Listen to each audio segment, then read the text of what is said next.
नमस्कार मित्रों, वागर्थ पत्रिका में आज हम सुनेंगे मुंशी प्रेमचंद की कहानी हिंसा परमो धर्मः।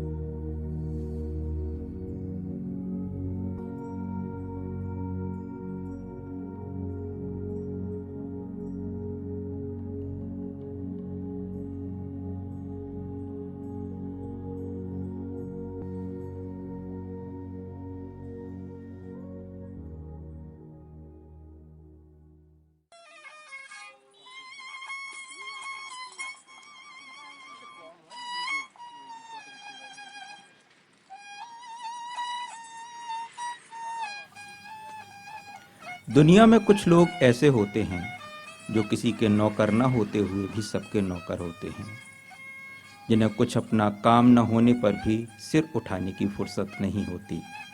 जामिद इसी श्रेणी के मनुष्यों में था, बिल्कुल बेफिक्र, न किसी से दोस्ती न किसी से दुश्मनी। जो जरा हंसकर बोला उसका बेदाम गुलाम हो गया।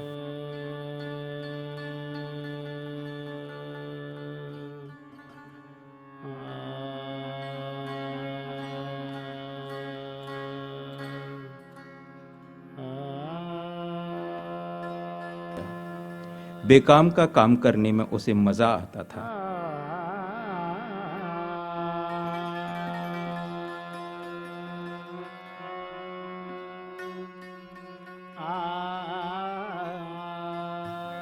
गांव में कोई बीमार पड़े, वो रोगी की सेवा शुश्रूषा के लिए हाजिर है। कहिए तो आधी रात हकीम के घर चला जाए, किसी जड़ी बूटी की तलाश में जंगलों की खाक छान आए। मुमकिन न था कि किसी गरीब पर अत्याचार होते देखे और चुप रह जाए, फिर चाहे कोई उसे मार ही डाले, वो हिमाकत करने से बाज न आता था। ऐसे सैकड़ों ही मौके उसके सामने आ चुके थे। कांस्टेबल से आए दिन उसकी छेड़छाड़ होती रहती थी, इसीलिए लोग उसे बौड़म समझते थे। और बात थी भी यही, जो आदमी किसी का बोझ देखकर उससे छीनकर अपने सिर पर ले ले, किसी का छप्पर उठाने या आग बुझाने के लिए कोसों दौड़ा चला जाए, उसे समझदार कौन कहेगा। सारांश ये है कि उसकी जात से दूसरों को चाहे कितना ही फायदा क्यों न पहुंचे, अपना कोई उपकार न होता था।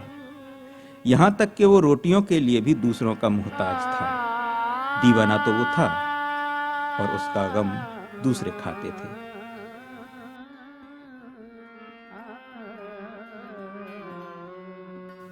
आखिर जब लोगों ने बहुत धिक्कारा, क्यों अपना जीवन नष्ट कर रहे हो, तुम दूसरों के लिए मरते हो, कोई तुम्हारा भी पूछने वाला है? अगर एक दिन बीमार पड़ जाओ तो कोई चुल्लू भर पानी न दे। जब तक दूसरों की सेवा करते हो, लोग खैरात समझकर खाने को दे देते हैं। जिस दिन आ पड़ेगी, कोई सीधे मुंह बात भी न करेगा।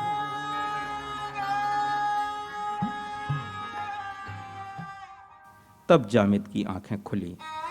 बर्तन भांडा कुछ था भी नहीं, तो एक दिन उठा और एक तरफ की राह ली। 2 दिन बाद शहर में पहुंचा। शहर बहुत बड़ा था, महल आसमान से बातें करने वाले, सड़कें चौड़ी और साफ, बाजार गुलजार, मस्जिदों और मंदिरों की संख्या अगर मकानों से अधिक न थी तो कम भी नहीं। देहात में न तो कोई मस्जिद थी न कोई मंदिर। मुसलमान लोग एक चबूतरे पर नमाज पढ़ लेते थे, हिंदू एक वृक्ष के नीचे पानी चढ़ा दिया करते थे। नगर में धर्म का ये महात्म्य देखकर जामिद को बड़ा कुतूहल और आनंद हुआ। उसकी दृष्टि में मजहब का जितना सम्मान था, उतना किसी और सांसारिक वस्तु का नहीं। वो सोचने लगा, ये लोग कितने ईमान के पक्के, कितने सत्यवादी हैं। इनमें कितनी दया, कितना विवेक, कितनी सहानुभूति होगी, तभी तो खुदा ने इन्हें इतना अपना माना है। वो हर आने जाने वाले को श्रद्धा की दृष्टि से देखता और उसके सामने विनय से सिर झुकाता था। यहाँ के सभी प्राणी उसे देवता तुल्य मालूम होते थे। घूमते घूमते सांझ हो गई। वो थक कर मंदिर के चबूतरे पर जा बैठा।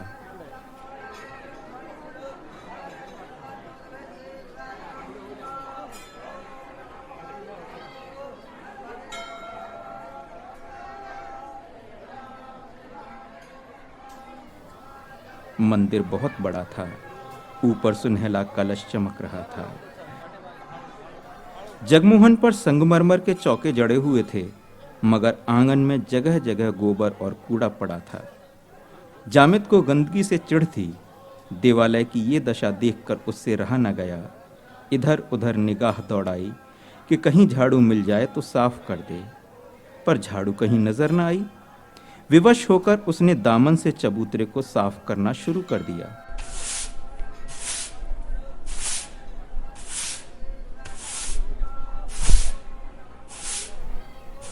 जरा देर में भक्तों का जमाव होने लगा। उन्होंने जामिद को चबूतरा साफ करते देखा तो आपस में बातें करने लगे। हाँ, है तो मुसलमान, मेहतर होगा। नहीं, मेहतर अपने दामन से सफाई नहीं करता, कोई पागल मालूम होता है। अरे उधर का भेदिया ना हो। नहीं, चेहरे से तो बड़ा गरीब मालूम होता है। हसन निजामी का कोई मुरीद होगा।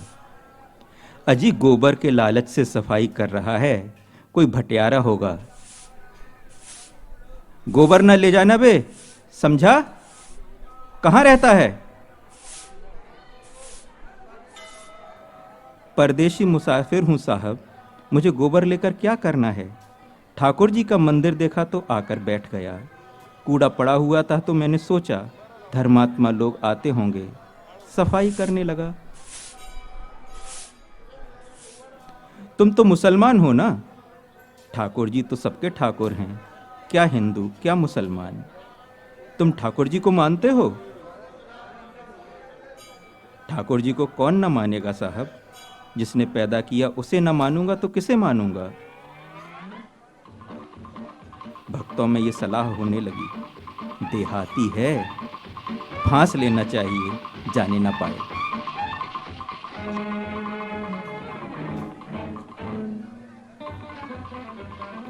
जामिद फांस लिया गया।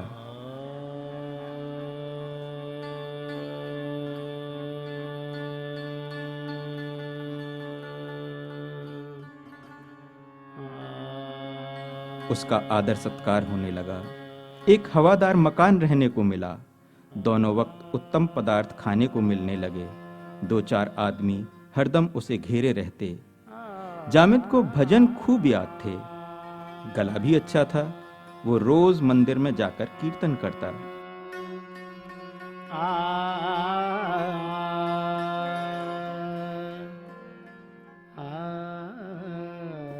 भक्ति के साथ स्वर लालित्य भी हो तो फिर क्या पूछना। लोगों पर उसके कीर्तन का बड़ा असर हुआ। कितने ही लोग संगीत के लोभ से ही मंदिर आने लगे। सबको विश्वास हो गया कि भगवान ने ये शिकार चुन कर भेजा है। एक दिन मंदिर में बहुत से आदमी जमा हुए। आंगन में फर्श बिछाया गया। जामिद का सिर मुड़ा दिया गया। नए कपड़े पहनाए। हवन हुआ। जामिद के हाथों मिठाई बांटी गई।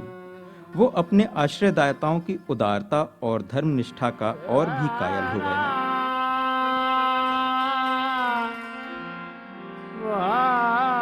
अरे ये लोग कितने सज्जन हैं, मुझ जैसे फटेहाल परदेशी की इतनी खातिर। इसी को सच्चा धर्म कहते हैं। जामिद को जीवन में इतना सम्मान कभी न मिला था। यहाँ वही सैलानी युवक जिसे लोग बौड़म कहते थे, भक्तों का सिरमौर बना हुआ था। सैकड़ों ही आदमी केवल उसके दर्शन को आते थे। उसकी प्रकांड विद्वत्ता की कितनी ही कहानियां प्रचलित हो गईं। पत्रों में यह समाचार निकला कि एक बड़े आलिम मौलवी साहब की शुद्धि हुई है। सीधा साधा जामिद इस सम्मान का रहस्य कुछ न समझता था। ऐसे धर्मपरायण सहृदय प्राणियों के लिए वो क्या कुछ न करता। नित्य पूजा करता, भजन गाता। उसके लिए ये कोई नई बात न थी। वो अपने गांव में भी बराबर सत्यनारायण की कथा में बैठा करता था। भजन कीर्तन किया करता था। अंतर यही था कि देहात में उसकी कदर न थी और यहाँ सब उसके भक्त थे। पिंडत और मसाल की, पिंडत और मसाल की दोनों सूझे नाही, दोनों सूझे नाही, औरों को कर चांदने, औरों को कर चांदने,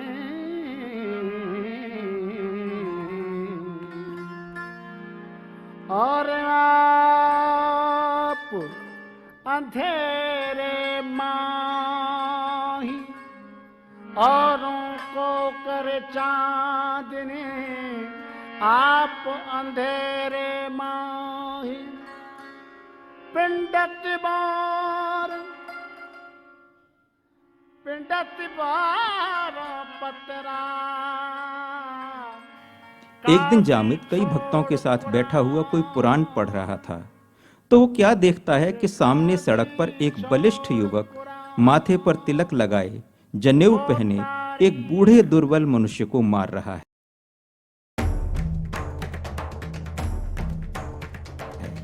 बुढ़ा रोता है, गिड़गिड़ाता है और पैरों में पड़ पड़ के कहता है कि महाराज मेरा कसूर माफ करो, किंतु तिलकधारी युवक को उस पर जरा भी दया नहीं आती।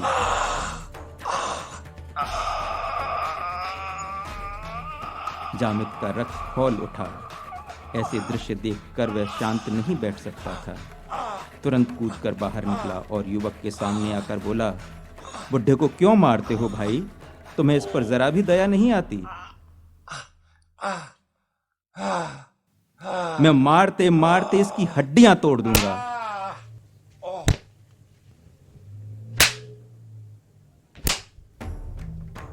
आखिर इसने क्या कसूर किया है? कुछ मालूम भी तो हो।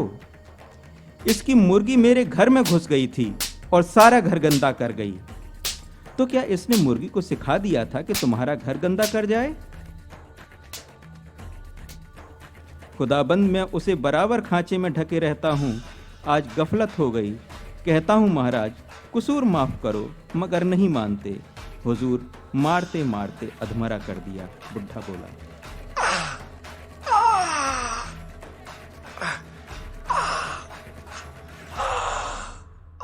अरे अभी नहीं मारा है, अब मारूंगा, खोद कर गाड़ दूंगा। खोद कर गाड़ दोगे? भाई साहब तो तुम भी यूं न खड़े रहोगे, समझ गए? अगर फिर हाथ उठाया तो अच्छा न होगा। जवान को अपनी ताकत का नशा था। उसने फिर बुढ़े को चांटा लगाया, पर चांटा पड़ने से पहले ही जामिद ने उसकी गर्दन पकड़ ली। दोनों में मल्ल युद्ध होने लगा। जामिद करारा जवान था। युवक को पटखनी दी तो वो चारों खाने चित होकर गिर गया। उसका गिरना था कि भक्तों का समुदाय जो अब तक मंदिर में बैठा था, तमाशा देख रहा था, लपक पड़ा और जामिद पर चारों तरफ से चोटें पड़ने लगी। जामिद की समझ में ना आता था कि वो लोग मुझे क्यों मार रहे हैं। कोई कुछ न पूछता था। तिलकधारी जवान को कोई कुछ नहीं कहता, बस जो आता है मुझ पर ही हाथ साफ करता है। आखिर बेदम होकर वो गिर पड़ा।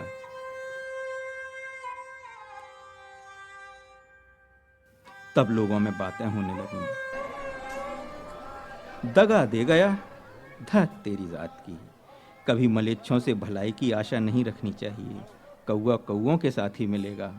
कमीना जब करेगा तो कमीनापन। इसे कोई पूछता न था। मंदिर में झाड़ू लगा रहा था। देह पर कपड़े का तार तक न था। हमने इसका सम्मान किया, पशु से आदमी बना दिया, फिर भी अपना ना हुआ। अरे इनके धर्म का तो मूल ही यही है। जामिद रात भर सड़क के किनारे पड़ा दर्द से कराहता रहा।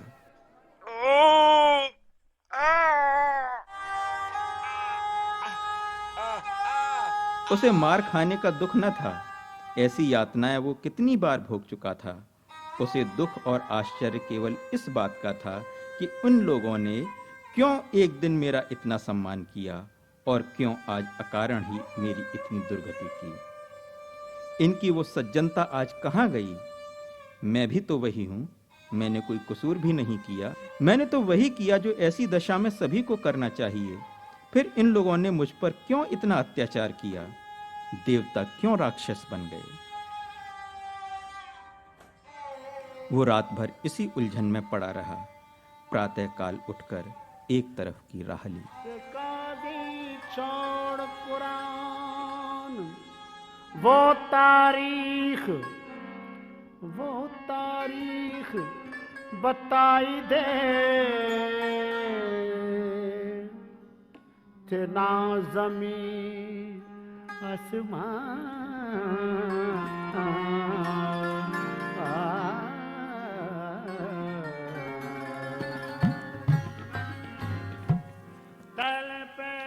जामिद अभी थोड़ी दूर ही गया था कि वो बुढ़ा उसे मिला। उसे देखते ही बोला, कसम खुदा की, तुमने कल मेरी जान बचा दी। सुना जालिमों ने तुम्हें भी बुरी तरह पीटा। मैं तो मौका पाते ही निकल भागा। अब तक कहाँ थे? यहाँ लोग रात ही तुमसे मिलने के लिए बेकरार हो रहे हैं। काजी साहब रात से ही तुम्हारी तलाश में निकले थे, मगर तुम न मिले। कल हम दोनों अकेले पड़ गए थे। दुश्मनों ने हमें पीट लिया। नमाज का वक्त था, जहाँ सब लोग मस्जिद में थे। अगर जरा भी खबर हो जाती तो 1000 लठैत पहुंच जाते। तब आटे दाल का भाव मालूम होता। कसम खुदा की, आज मैंने 3 कोड़ी मुर्गियां पाली हैं। देखूं पंडित जी महाराज अब क्या करते हैं। कसम खुदा की, काजी साहब ने कहा है, अगर ये लौंडा जरा भी आंख दिखाए तो तुम मुझसे आकर कहना। या तो बच्चा घर छोड़कर भागेगा या हड्डी पसली तोड़कर रख दी जाएगी।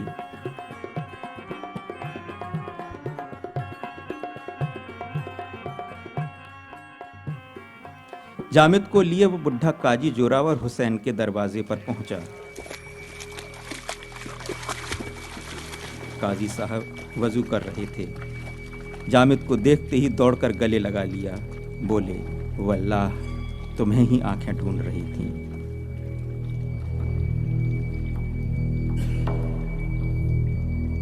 तुमने अकेले इतने काफिरों के दांत खट्टे कर दिए। क्यों ना हो, मोमिन का खून है। काफिरों की हकीकत ही क्या। सुना, सबके सब तुम्हारी शुद्धि करने जा रहे थे, मगर तुमने सबके सारे मंसूबे पलट दिए। इस्लाम को ऐसे ही खादिमों की जरूरत है। तुम जैसे दीनदारों से ही इस्लाम का नाम रोशन है। गलती यही हुई कि तुमने 1 महीने तक सब्र नहीं किया। शादी हो जाने देते तब मजा आता। एक नाजनीन साथ लाते और दौलत मुफ्त। वल्लाह तुमने उजलत कर दी।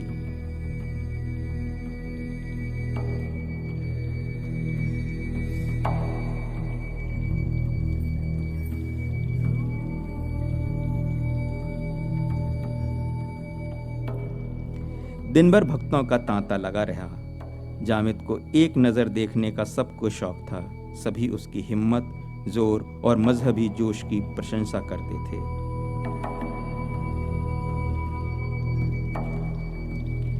पहर रात बीत चुकी थी। मुसाफिरों की आमदो रफ्त कम हो चली थी। जामिद ने काजी साहब से धर्म ग्रंथ पढ़ना शुरू किया। उन्होंने उसके लिए अपने बगल का कमरा खाली कर दिया था। वो काजी साहब से सबक लेकर आया था और सोने जा रहा था कि सहसा उसे दरवाजे पर एक तांगे के रुकने की आवाज सुनाई दी। काजी साहब के मुरीद अक्सर आया करते थे। जामिद ने सोचा कोई मुरीद आया होगा। नीचे आया तो देखा एक स्त्री तांगे से उतरकर बरामदे में खड़ी है और तांगा वाला उसका असबाब उतार रहा है।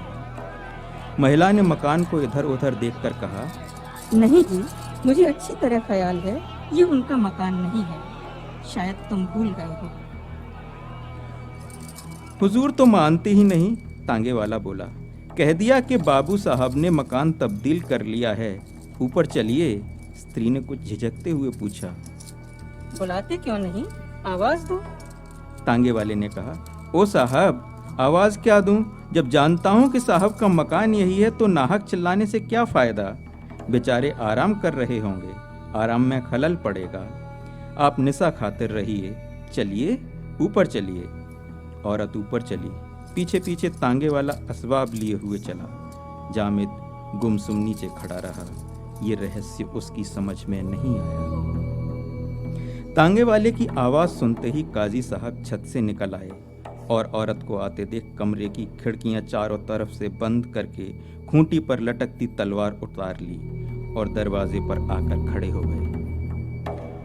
औरत ने जीना तय करके ज्यों ही छत पर पैर रखा कि काजी साहब को देखकर झिझकी। वो तुरंत पीछे की तरफ मुड़ना चाहती थी कि काजी साहब ने लपक कर उसका हाथ पकड़ लिया और कमरे में घसीट लाए। इसी बीच में जामिद और तांगे वाला ये दोनों भी ऊपर आ गए थे। जामिद ये दृश्य देखकर विस्मित हो गया था। यह रहस्य और भी रहस्यमय हो गया। ये विद्या का सागर, ये न्याय का भंडार, ये नीति, धर्म और दर्शन का आगार इस समय एक अपरिचित महिला के साथ ये घोर अत्याचार कर रहा है।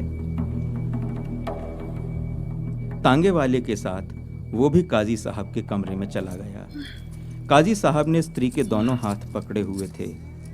तांगे वाले ने दरवाजा बंद कर दिया। महिला ने तांगे वाले की ओर खून भरी आंखों से देखकर कहा, तू मुझे यहाँ क्यों लाया? काजी साहब ने तलवार चमकाकर कहा, पहले आराम से बैठ जाओ, सब कुछ मालूम हो जाएगा। तो तुम मुझे कोई मौलवी मालूम होते हो? क्या तुम्हें खुदा ने यही सिखाया है कि पराई बहू बेटियों को जबरदस्ती घर में बंद करके उनकी आबरू बिगाड़ो? हाँ, खुदा का यही हुक्म है कि काफिरों को जिस तरह मुमकिन हो इस्लाम के रास्ते पर लाया जाए। अगर खुशी से न आए तो जब्र से। अगर इसी तरह कोई तुम्हारी बहू बेटी को पकड़कर बेआबरू करे तो? हो रहा है, जैसा तुम हमारे साथ करोगे वैसा ही हम तुम्हारे साथ करेंगे। फिर हम तो बेआबरू नहीं करते, सिर्फ अपने मजहब में शामिल करते हैं। इस्लाम कबूल करने से आबरू बढ़ती है, घटती नहीं। हिंदू कौम ने तो हमें मिटा देने का बीड़ा उठाया है। वो इस मुल्क से हमारा नामो निशान मिटा देना चाहती है। धोखे से, लालच से, जब्र से मुसलमानों को बेदीन बनाया जा रहा है। तो क्या मुसलमान बैठे मुंह ताकेंगे? हिंदू कभी ऐसा अत्याचार नहीं कर सकता। संभव है तुम लोगों की शरारतों से तंग आकर नीचे दर्जे के कुछ लोग इस तरह से बदला लेने लगे हों, मगर अब कोई भी सच्चा हिंदू इसे पसंद नहीं करता। काजी साहब ने कुछ सोचकर कहा, बेशक पहले इस तरह की शरारत मुसलमान शोहदे किया करते थे, मगर शरीफ इन हरकतों को बुरा समझते थे और अपने इम्कान भर रोकने की कोशिश भी करते थे।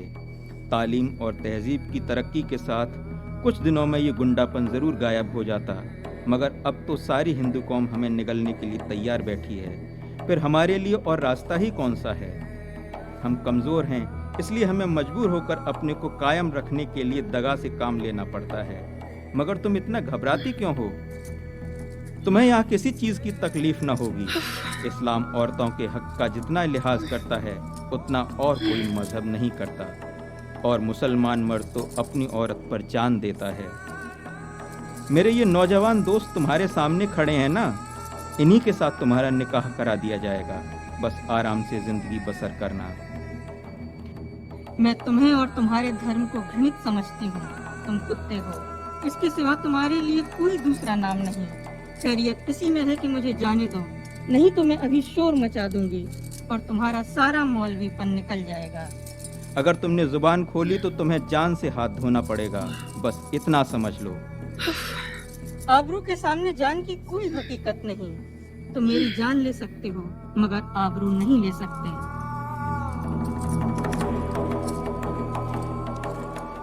क्यों ना हक जिद करती हो? औरत ने दरवाजे के पास जाकर कहा। कहती हूँ दरवाजा खोल दो। जामिद अब तक चुप खड़ा था।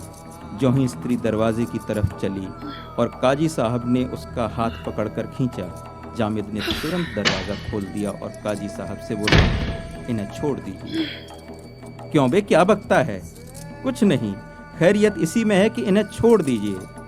लेकिन जब काजी साहब ने उस महिला का हाथ न छोड़ा और तांगे वाला भी उसे पकड़ने के लिए बढ़ा, तो जामिद ने एक धक्का देकर काजी साहब को धकेल दिया और उस स्त्री का हाथ पकड़े हुए कमरे से बाहर निकल गया। तांगे वाला पीछे से लपका, मगर जामिद ने उसे इतनी जोर से धक्का दिया कि वो औंधे मुंह जा गया। एक क्षण में जामिद और स्त्री दोनों सड़क पर थे। आपका घर किस मोहल्ले में है? अड़ियागंज में। चलिए मैं आपको पहुंचा आऊं। इससे बड़ी और क्या मेहरबानी होगी। मैं आपकी इस नेकी को कभी ना भूलूंगी। आपने आज मेरी आबरू बचा ली, नहीं तो मैं कहीं की न रहती। अब मुझे मालूम हुआ कि अच्छे और बुरे लोग सब जगह होते हैं। मेरे शौहर का नाम पंडित राजकुमार है। उसी वक्त एक तांगा सड़क पर आता दिखाई दिया। जामिद ने स्त्री को उस पर बिठा दिया और खुद बैठना ही चाहता था कि ऊपर से काजी साहब ने जामिद पर लठ चलाया और डंडा तांगे से टकराया। जामिद तांगे में आ बैठा और तांगा चल दिया। अड़ियागंज में पंडित राजकुमार का पता लगाने में कठिनाई न पड़ी। जामिद ने ज्यों ही आवाज़ दी, वो घबराए हुए निकल कर आए और स्त्री की ओर देखकर बोले, तुम कहाँ रह गई थी इंदिरा? मैंने तो तुम्हें स्टेशन पर कहीं न देखा। मुझे पहुंचने में देर हो गई। तुम्हें इतनी देर कहाँ लगी? इंदिरा ने घर में कदम रखते ही कहा, बड़ी लंबी कथा है, जरा दम लेने दो तो बताती हूँ। बस इतना ही समझ लो कि आज इस मुसलमान ने मेरी मदद न की होती तो आबरू चली गई थी। पंडित जी पूरी कथा सुनने के लिए और भी व्याकुल हो उठे। इंदिरा के साथ वो भी घर में चले गए, पर एक ही मिनट बाद बाहर आकर जामिद से बोले, भाई साहब, शायद आप बनावट समझें, पर मुझे आपके इस रूप में इष्ट देव के दर्शन हो रहे हैं। मेरी जुबान में इतनी ताकत नहीं कि आपका शुक्रिया अदा कर सकूं। आइए बैठ जाइए। नहीं जी, मुझे इजाजत दीजिए।